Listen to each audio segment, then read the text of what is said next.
Hello friends, welcome to my YouTube channel.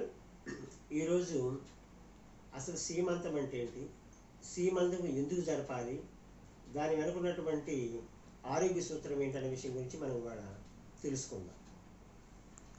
పూర్వకాలంలో ఈ సీమంతం అనేది ఆడపిల్లలకి ప్రసవించడానికి ముందు, ప్రెగ్నెన్సీ వచ్చిన తర్వాత పండుగలు చేసుకెళ్ళడం అనేది ఒక ఆచారం అయితే ఉండేదండి. ఎందుకోసమంటే ఇప్పుడంటే పట్టణాల్లో లేదా ప్రతి గ్రామంలో కూడా స్వీట్లు, హాట్లు, రకమైనటువంటి పదార్థాలు సులభంగా లభిస్తాయి. కాబట్టి ఈ ప్రెగ్నెంట్గా ఉన్న వాళ్ళకి ఏదైతే నచ్చుతుందో వాళ్ళకి నచ్చింది తెచ్చుకొని తినడానికి వీలుగా ఉండేది. పూర్వకాలంలో అయితే ఈ పండుగలకో పబ్బాలకో తప్పితే స్వీట్లు, హాట్లు ఇలాంటివన్నీ కూడా ఏమి ఉండేవి కాదు. అందుకోసం ఏం చేసేవాళ్ళు అంటే పుట్టింటోళ్ళు పండుగ చేసుకెళ్ళాలి, అత్తింటోళ్ళు పండుగ చేసుకెళ్ళాలని చెప్పి ఈ పండుగలు చేసుకెళ్ళి గర్భిణీతో ఉన్నటువంటి ఆ స్త్రీకి ఆ స్వీట్లు, హాట్లు ఎక్కువ పెట్టడం వల్ల ఆమె తిని హ్యాపీగా ఉండి ఎంత ఉల్లాసంగా ఉత్సాహంగా ఉంటే ఆమె అంత మంచి బిడ్డ కంటానికి ఉపయోగపడుతుందండి. దానికోసం కానీ పుట్టింటోళ్ళు పండుగ చేసుకొస్తారు, అత్తింటోళ్ళు పండుగ చేసుకొచ్చి ఆ స్వీట్లు, హాట్లు అలా పంచేవాళ్ళు. అంతేకాకుండా ప్రసవానికి ఒక నెల ముందు లేదా నెల 10 రోజుల ముందు సీమంతం అనేది చేస్తారండి. అసలు దీంట్లో పెద్ద సైంటిఫిక్ రీజన్ దాగి ఉంది. ఎందుకంటే సీమంతం చేస్తారు, ఆడపిల్లలకి సీమంతం చేసినప్పుడు గాజులు చేతికి నిండుగా దొరుకుతారు, 2 చేతులకి.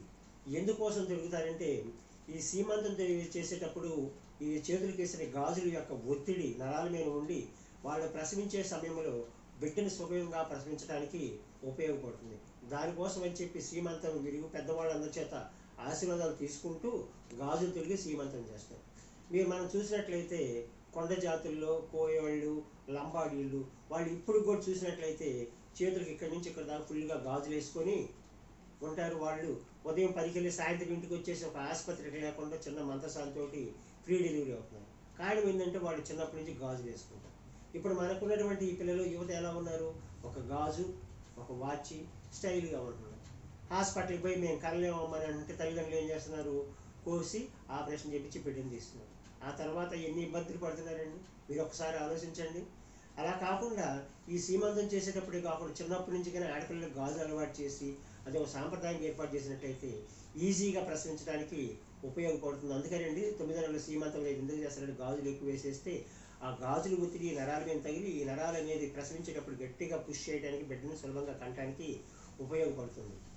కాబట్టి ఇక నుంచి మన పిల్లలకు మనం చిన్నప్పటి నుంచి గాజులు వేసే ఒక సాంప్రదాయం, దాంట్లో ఉన్నటువంటి సైంటిఫిక్ రీజన్ తెలుసుకోవాలని తెలియజేస్తూ, మీకు ఈ వీడియో నచ్చినట్లయితే లైక్ చేయండి, షేర్ చేయండి. Thank you very much.